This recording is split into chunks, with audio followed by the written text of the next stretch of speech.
Encrypted classic horror with Jasper Lestrange. Tales of horror, mystery, and suspense.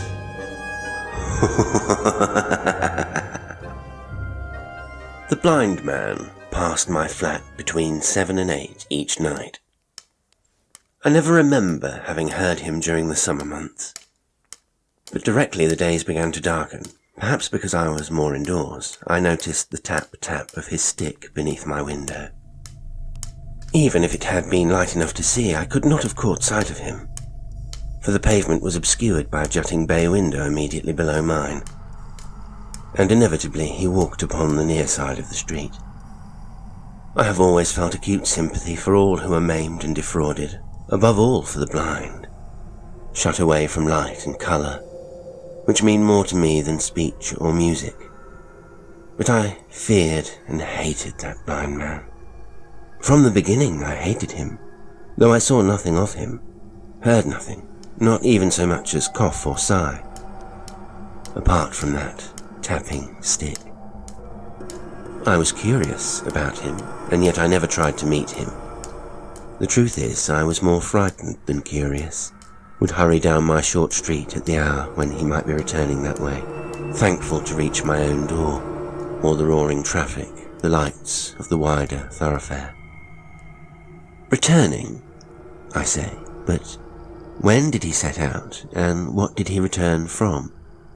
I had a fancy that he reached the scene of his day's labours, pleasure, solicitation, whatever it might be, by some altogether uncanny means, that his every action, his whole life, indeed, was nefarious. During a long illness, I thought of him continually. When I get better, I said to myself, I will ask the policeman at the corner about him under some pretence of charity, find out what he is like, where he comes from. And yet, when I was about again, I spoke of him to no one.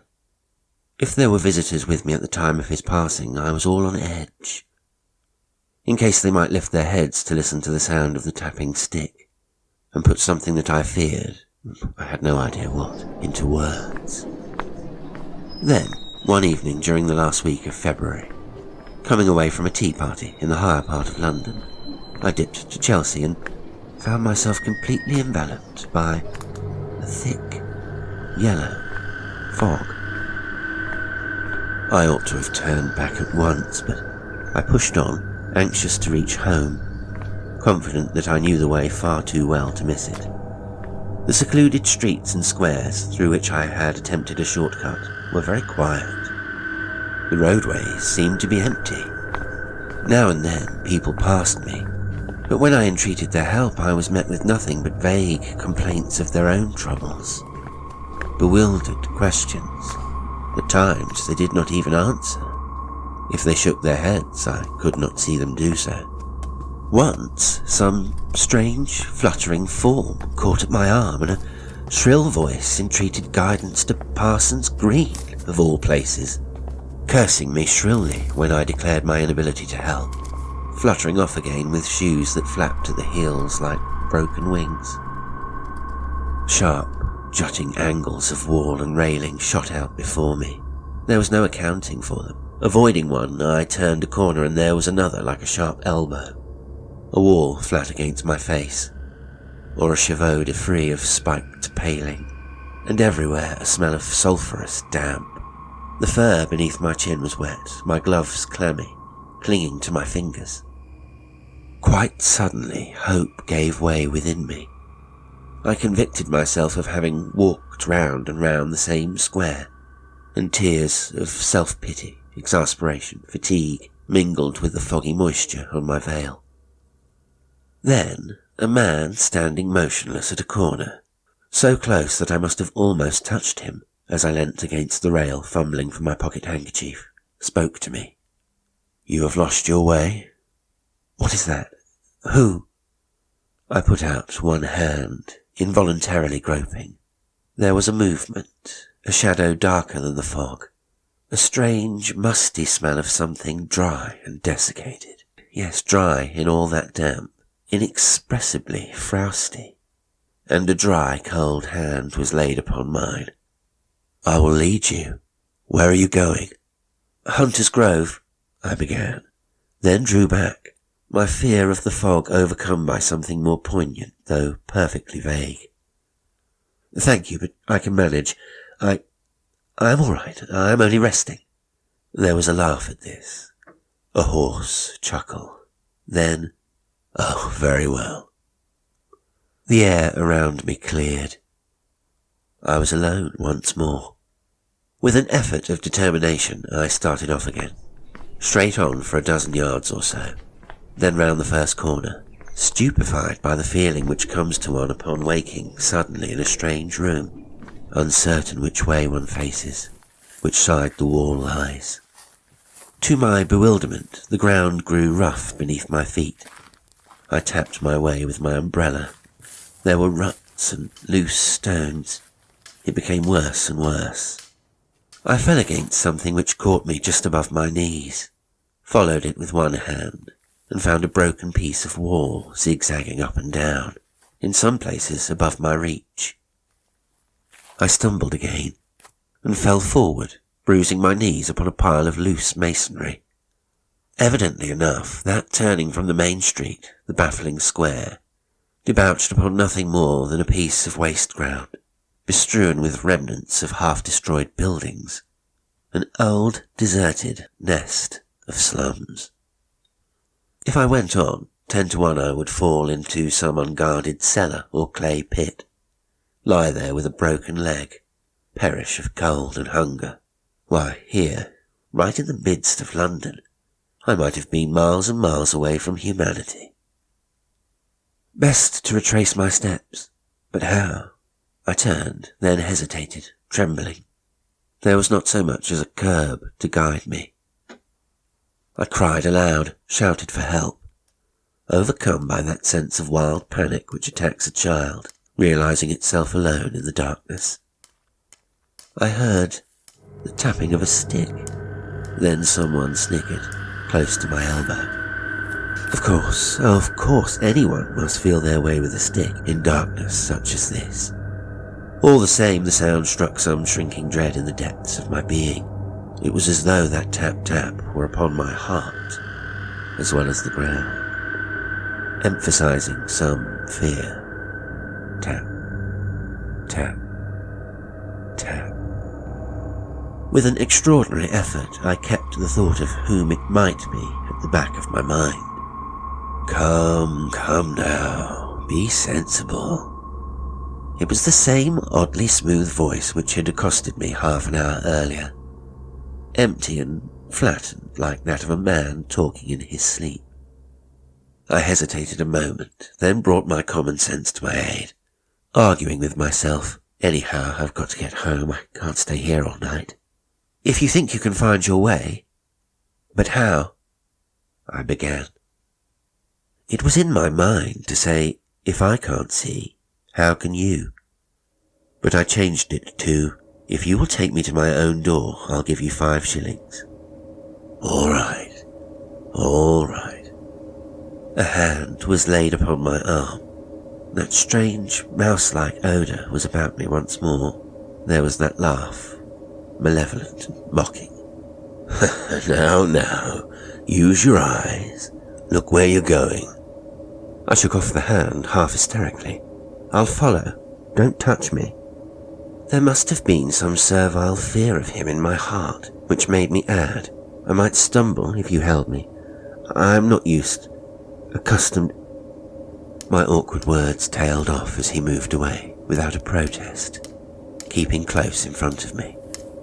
I could see him, and yet not see him. Nothing more than a darker blur, magnified by the yellow fog. After a time, I found my feet once again upon the pavement, and that cheered me. My spirits leapt up with the thought that I must be near home. Now and then people passed by, all alike mere slips of denser darkness. Now and then a flashlight blazed full in my face, then vanished, leaving me blinder than before. Still we went on and on. I could not be sure how far I had strayed out of my way, and yet I could not have believed that we would take so long. Oppressed by the darkness, by fatigue, by the strain of fear, I began to feel as though I were in a dream. On and on and on we went. Now and then the thought came to me, why, it's years since I first made sure that we had come more than far enough. Now and then I called to my guide, but he took no notice, though my voice sounded shrill and almost indecently loud in my own ears. A certain sense of awe is the outcome of everything over which we have no influence, with which we find ourselves unable to grapple, and hearing my own voice shrieking in that darkness, silence, I felt as suddenly ashamed as though I had set up a clamour in church. Once I stopped dead. I won't go on, I won't. I am certain that you are taking me wrong. He was so sure of me that he moved on. And rightly enough, for as he melted away I stumbled after him, caught at his sleeve. Wait a minute, wait, you promised to guide me. Only, well, we must ask the way. I'm sure you're doing your best, but I was servile in my fear, my conciliation, keeping close to the frowsty form, feeling my way along palings, the sides of walls. I would suddenly encounter other fingers, cold or damply gloved, other people, groping their way as I did. There would be a moment's pause, then one or the other would reluctantly move out from the place of vantage. I think we all hated each other in that fog, without sight or reason. I never failed to shoot out a question. Am I right for Hunter's Grove? Can you tell me the way to Hunter's Grove? And every time I was answered, if at all, in the negative, briefly and pettishly, as though each wayfarer were engrossed in his own troubles alone. Down Church Street, across King's Road, down Oakley Street, then to the left, my guide had said, mockingly enough, and yet, well, after all, he seemed the only person who even knew of Hunter's Grove, the only one willing to help or even consider me. We did cross King's Road, I was certain of that, and it relieved my mind. There was none of the usual roar of traffic, but there were faint blurs of light, the sound of something like a motor lorry moving at a foot's pace, the stench of petrol. Then I smelt the river. Smell indeed seemed the only sense left to me. Speech and hearing were alike deadened, sight useless, but I caught up sense like a dog. If they blindfolded me, placed that sour, musty form among 100 others, I should recognize it, even now. It was quite suddenly that I became conscious of a sort of hollowness beneath my feet, a freshening air, the moan and shriek of fog signals. I stopped dead. We're on the bridge, I cried. We've come wrong, too far. He turned at that, came close to me. Dear, I'm afraid. I was so certain. Sir, can you tell us how far we are out of our way for Hunter's Grove? He plucked at the sleeve of a passing shadow. I don't know. How should I know? I don't know my own way, wailed the stranger. Let me go. Everyone for himself. I would not have had this happen for worlds. I was so sure, lamented my guide. We must turn and go back. The curb was very high, and I stumbled over it.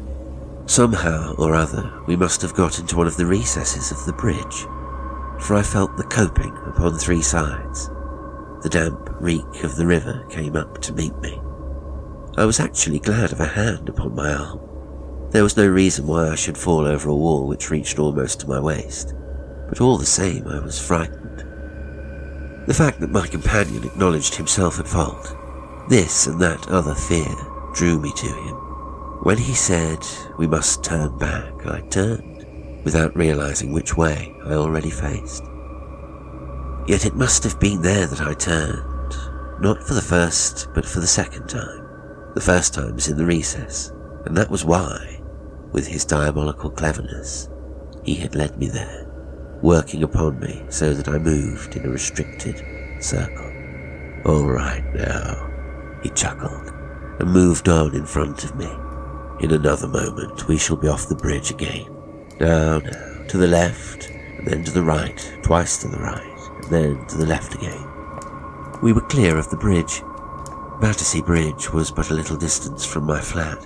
I tried to follow the route in my mind's eye, to remember how one turned, but I was without any special bump of locality, was too wearied for clear thought. We turned and turned.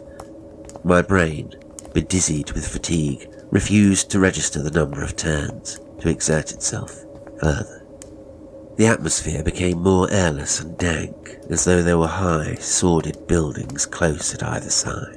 But there are many such in the vicinity of Hunter's Grove, impregnated with the sour smell of stale cabbage water and garbage. The pavement was greasy and uneven beneath my feet. My guide came to a pause. "I have missed my way again." He stood, tapping the ground with his stick. Wrapped in the yellow mist, I could just make out his figure.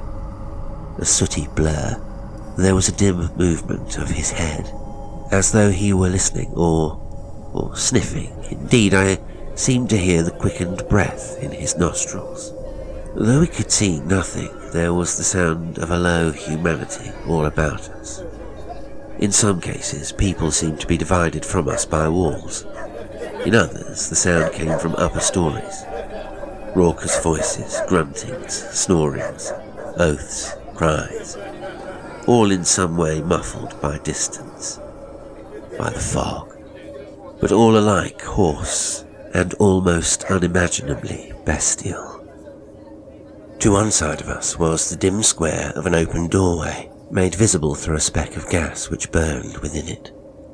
"I think I know where I am. I will go in and inquire." He did not ask me to follow him. I see now how clever he was in that, as in all else. He did not ask me to follow. There was a stairway facing the door. He did not pause to make any inquiries upon the ground floor. I realized that as I heard his stick go tap-tap up it.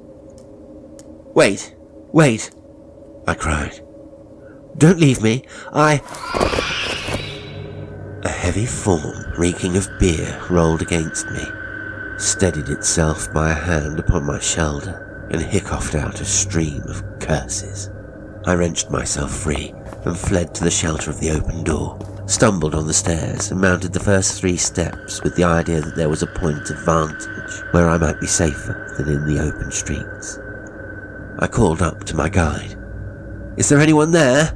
Can you find anyone to help?" "What the bloody hell?" There was a roar like a wild beast. A door was dashed open to the right of the stairs, and a huge figure, just visible in that single light, which fought with the incoming fog, shot forward to the foot of the stairs. Immense shoulders, clothed in a ragged shirt, a shaggy head, swollen eyes beneath a shock of hair showed themselves, leaving the rest lost in darkness, like a body half in and half out of a pool of black water. For all that, it was enough. I turned and ran, stumbling up the stairway. There were more oaths, something about squawking, twisting a gory bullet, but that was all. No pursuit further than a bare half-dozen steps. At the first landing, I was in total darkness. Below, I could just see the head of the brute moving from side to side like a threatening bull. The flickering far-away spurt of gas. Nothing more. I called to my guide in a shrill whisper. "Are you there? What is it? What?" I moved a step and caught my foot in a hole in the flooring. Mind. It was the smooth, slurred voice to which I had grown accustomed, almost, as it seemed in my panic, the voice of a friend. "Be careful, there's—" I made another step forward, and my foot broke through a rotten plank. There was a shrill squeak, and something heavier than a mouse brushed across my instep. Little wonder that I shrieked aloud, wild with fear. A rat. Only a rat. Mind or you'll fall. A hand drew me aside. Just aside, as I thought. while a raucous voice shouted, "Come in! Come in! Oh, damn it all, come in!" A door banged. There was the snap of a latch, the rattle of a withdrawn key. Even then I did not realize how I had been trapped until I flung out both hands, struck the back of one against the hollow-sounding wood. "And now we shall do nicely. Oh yes, nicely," chuckled the smooth voice. Whoever it was who had shouted, "Come in," had dropped to grumbling, cursing hoarsely in one corner of the room. Or so it seemed to me. I don't know why, but at that moment I got the clear impression of a madman, crouching, muttering, "I must get out! Open the door! How dare you! How—" My own voice broke shrilly. I felt along the surface of the door, found the handle, and rattled it furiously. It is impossible to chronicle my terror. And yet why? Why was I so frightened? I was a young, strong woman.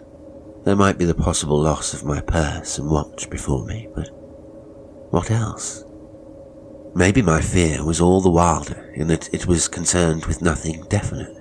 I did not even think of death. In truth, I did not fear anything. To fear, that is the verb, carrying a different, and for me at least, a less dreadful meaning. It was fear itself which had me in its grip. Stark, unreasoning, shrill, hair-bristling fear. Foolish enough, eh? But remember the darkness, the absolute and unbroken darkness. Those two of whom I knew nothing beyond their voices, the awful stench of the place, the close air like a foul blanket against my face. But above all, the darkness. Not a mere absence of light, but something tangible, alive, threatening. Once again I shrieked, so wildly that I felt the cords of my throat crack. God, the devil rather, only knows to what desperate sounds that house, that district was accustomed, that no one came in answer to my clamour, that my captor made no attempt to stop it. "No, no." The oily voice slid in between that long-drawn cry and the sobs which followed it. "Supposing you sit down." A chair was pushed against my legs, and out of sheer weakness I collapsed into it. "And let us have a little quiet talk together. For wine I love. Women I worship." What was it made me feel? Was it some stir of the frosty atmosphere, that he bowed towards me at this? But talk, there you have it. Talk is the breath of my nostrils. As for a subject, what about eternity now? Just to begin with, a small matter. How does eternity strike you? The problematical afterlife of the soul as Plato conceived it, or the far more satisfying infinite prolongation of the life of the body, the secret of which so many philosophers, physicians have sought for and found. Oh yes, without doubt found. There are cases chronicled, quite a number, for those who know where to search for such records, and many more, you may take my word for it, many more still unchronicled.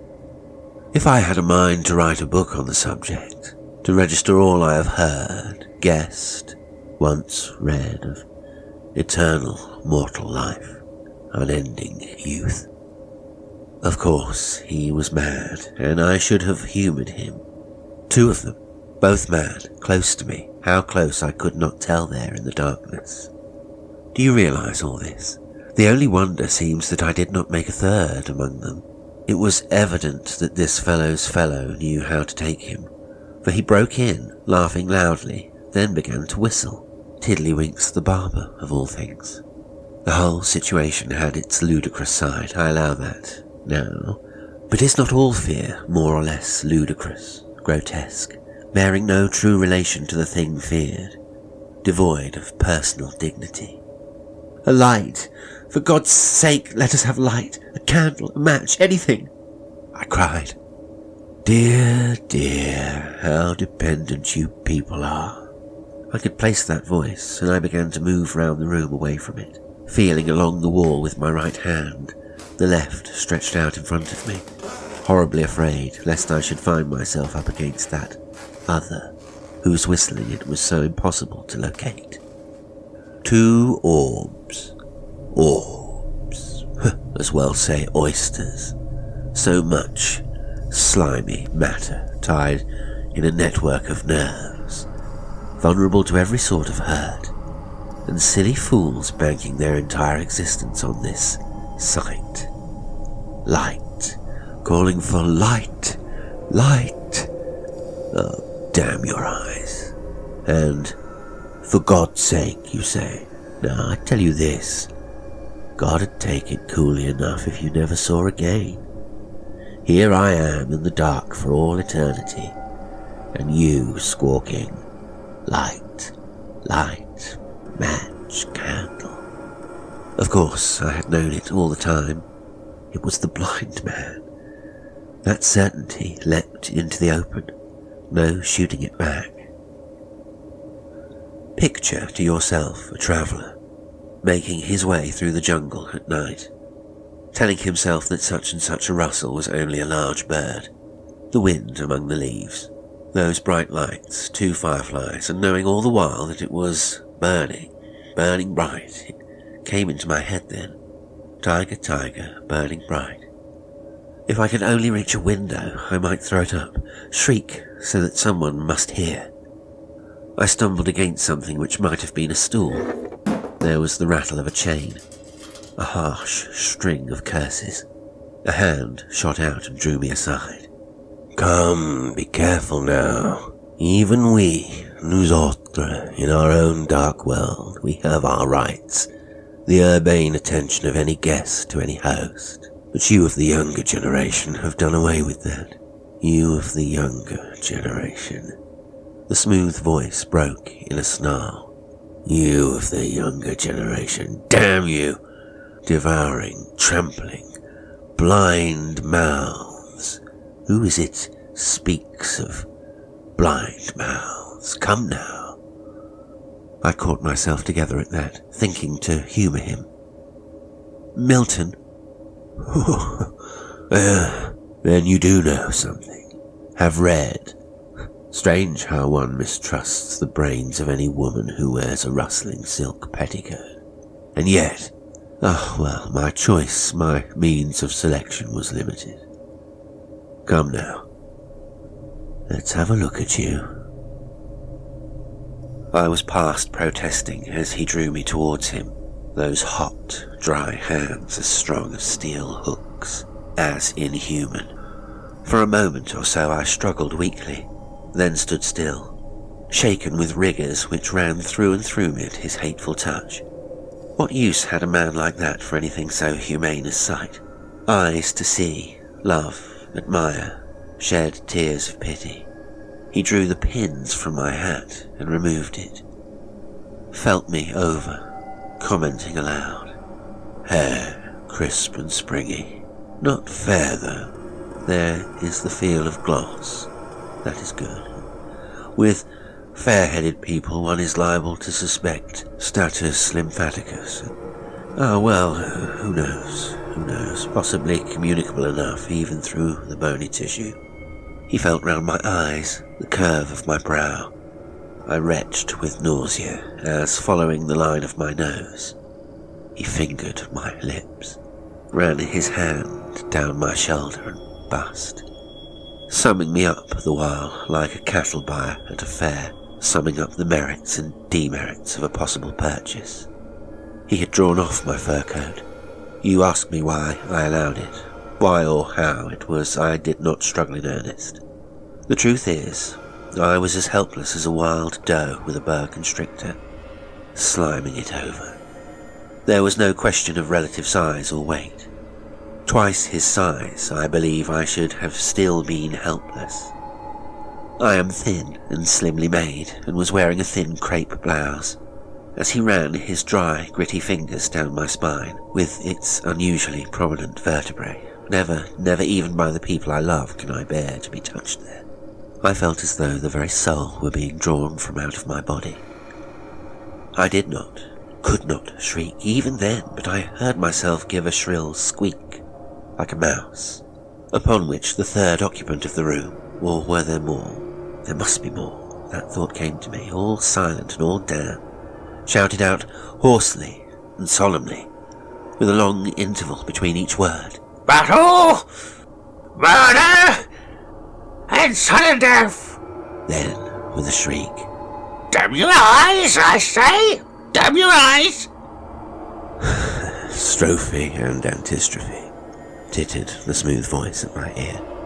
I repeated the words to myself dully enough. Strophe and antistrophe. Of course I had heard them, but how? Where? My brain, like my body, was sick, so deadened that all fear had left me with that small, contemptible cry. You do not like to have your spine touched. There. Once again I felt his fingers upon me, but my long-drawn shudder was purely physical.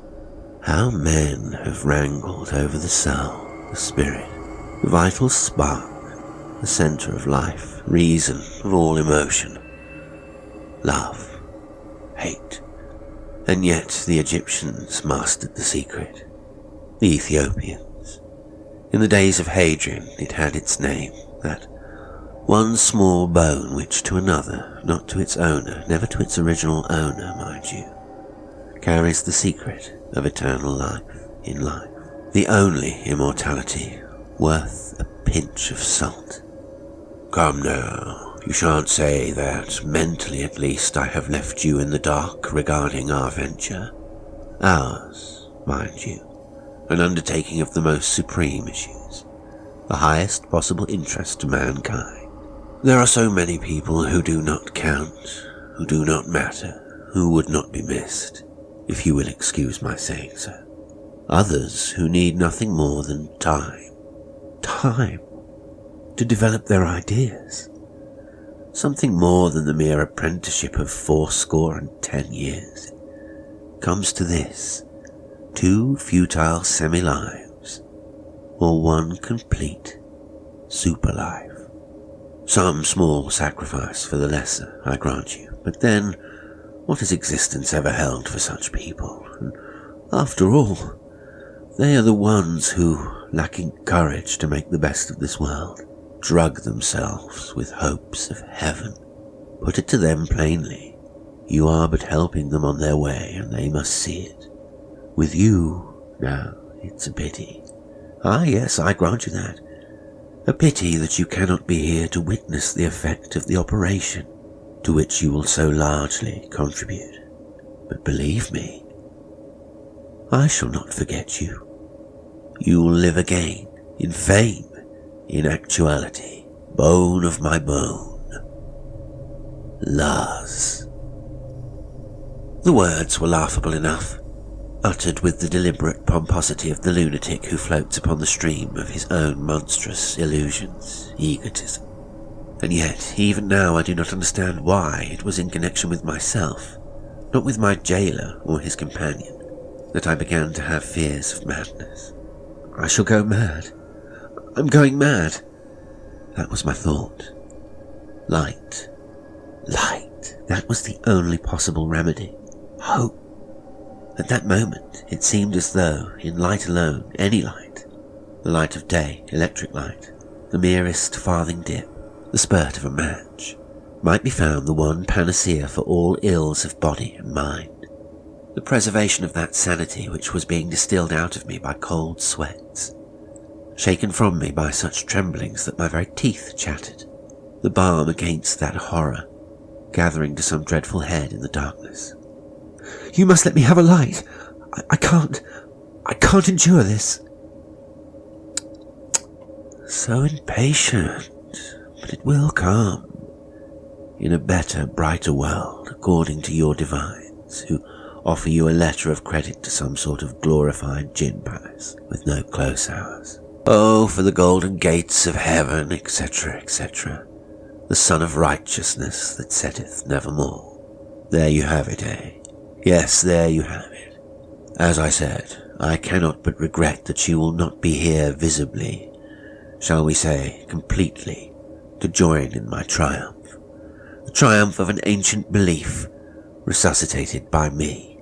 By me! His voice swelled with vanity. I knew that he smote his breast, for by this time I had grown sensitive to the faintest sound, to every stir of the foul air. That mouse-like stench already carried its own personality. Still, I dare say you will be better suited. Leaving to better oneself. It is an expression confined, I believe, to the servant class, but the clergy might well adopt it. A pretty heading for a tombstone, eh? Good. Very good. He chuckled, tapping my knee with a forefinger like a thin bar of iron. Battle! Murder! And sudden death! The third occupant of the room broke the silence with a piercing shrillness. Odd how he affected me.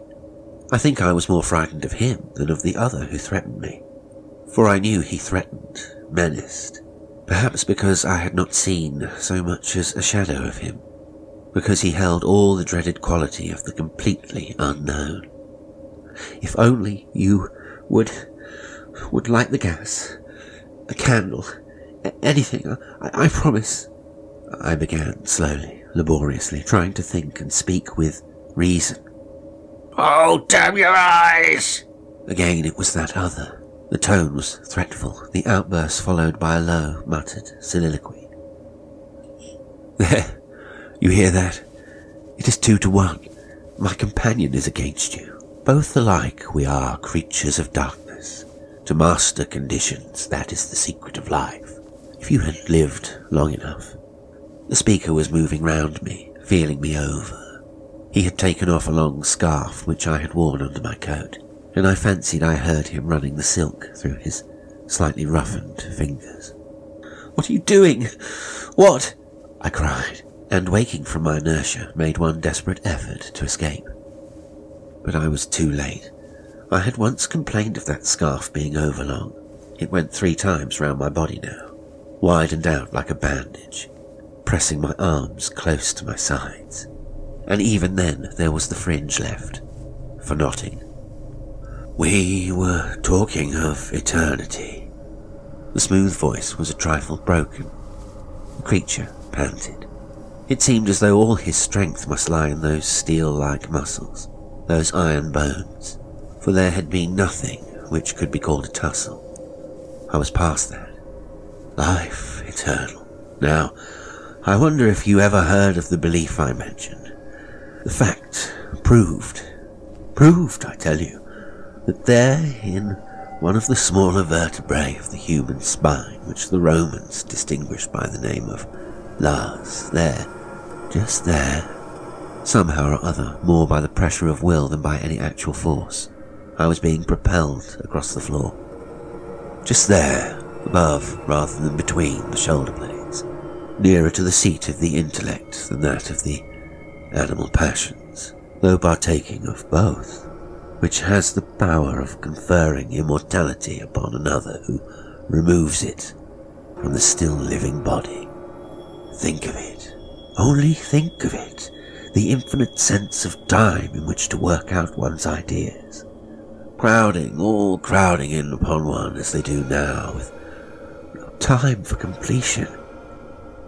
Making man one with the gods. His voice rose shrilly. A life for a life! This was what was meant. I've proved it. Proved it, I tell you. He was panting with excitement. I could actually feel it in the air, vibrant, distinct. Could have sworn that I heard his heartbeat, quick like a small animal's. Your life. For mine, but only think what I know, what it'll mean to the world. My life, unhurried, calm, eternal, here, just here, one little bone. Again he touched my spine, and I shuddered from head to foot. My knees were like water under me as I was lowered onto some sort of couch or bed. I suppose he made certain that I was past all further effort, or else he had half forgotten me as an individual, as anything apart from a means by which to carry out his own chimerical desires. For he started to move about the room, humming to himself. I heard him pouring out water. Can you imagine how it affected me in that blackness? It was indeed as though I were blind, and this stranger seeing, pursuing the ordinary avocations of life. Rattle! Murder!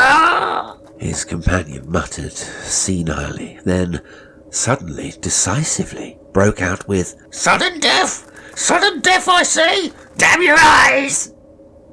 There was an odd little click, a moment's pause, and then it came again. For what seemed like an eternity, my mind fumbled over memories of just such a sound.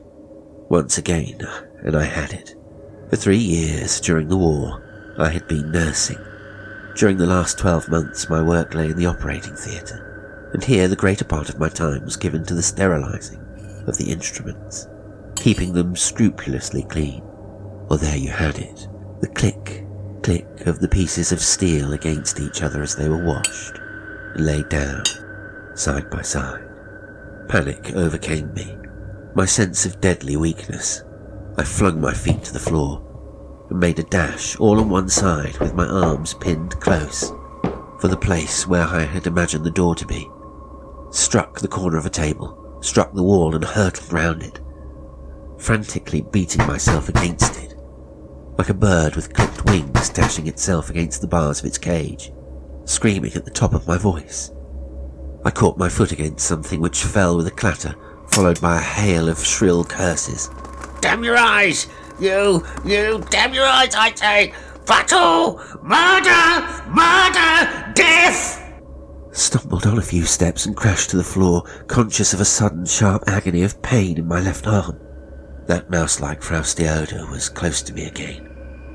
There was the sound of that quick, panting breath, then a scent stronger, sicklier than all else. Murder!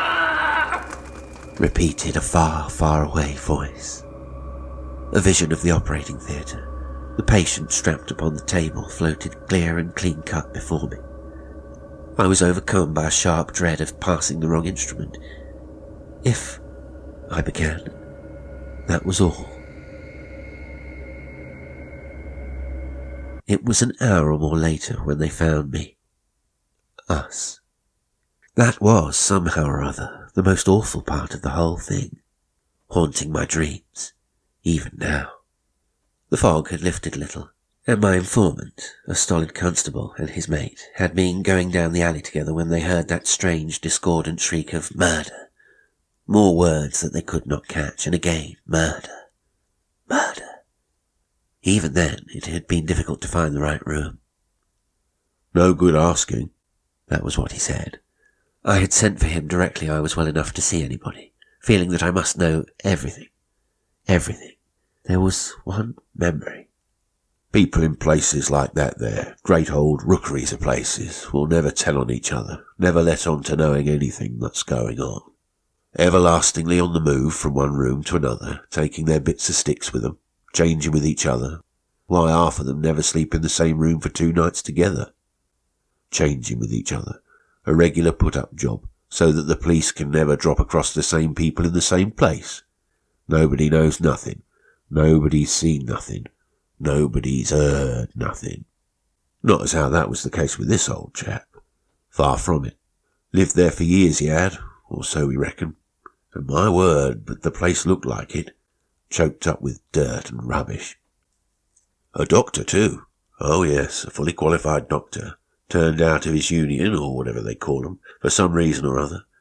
Queer goings-on, that's what they say. Clever enough, too, in the surgical line, they tell me. Out of the ordinary clever. But all that happened years before he went blind. There was an old friend of his, a doctor up West Kensington way, stood by him as best he could, and when he got pretty well to the end of everything, he gave him a good suit of clothes and a trifle of money for answering the door and showing in patients, for Blind as he was, there seemed nothing he couldn't do.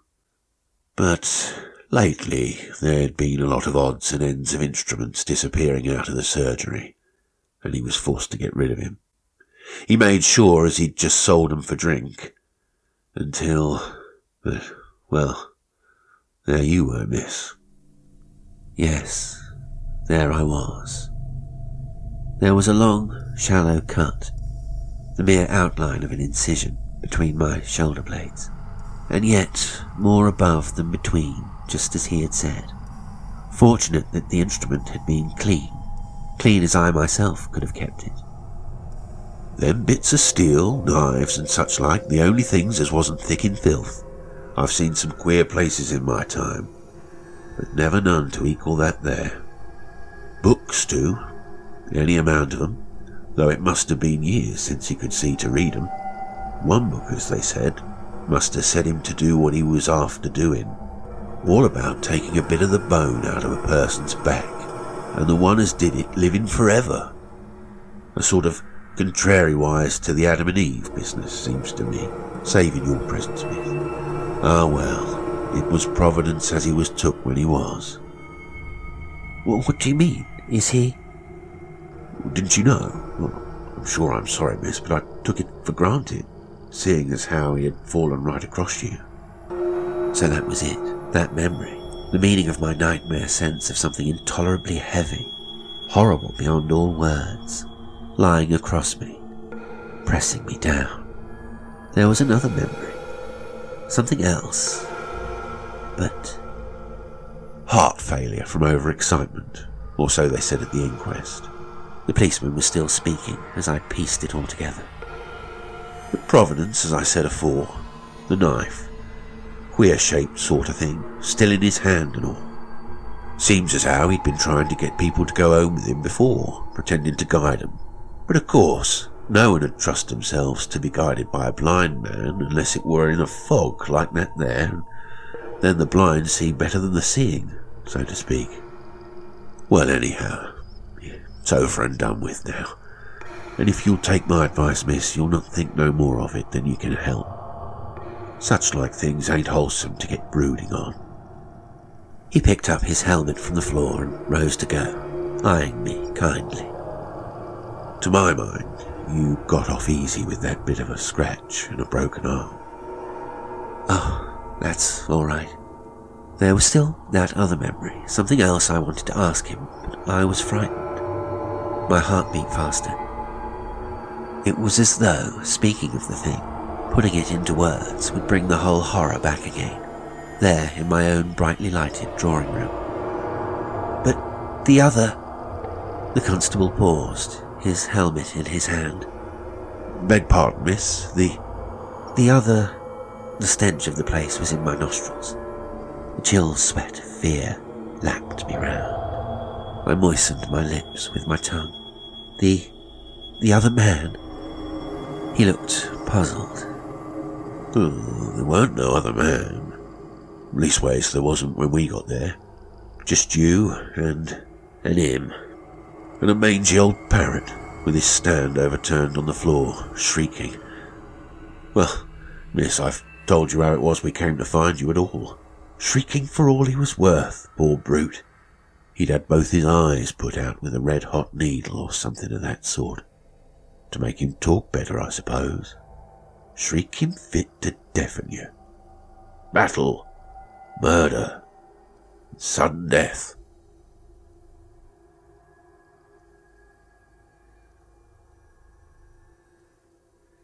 Today's story was Luz by Elinor Mordaunt. It was read by Jasper Lestrange. If you enjoy the show, why not become a patron on Patreon and gain access to exclusive content? It's the surest way to help me keep creating. You can also buy me a coffee, like, subscribe, comment, share, follow on social media, and read the description for more information about the show and how you can engage with it. Until next time, sweet dreams.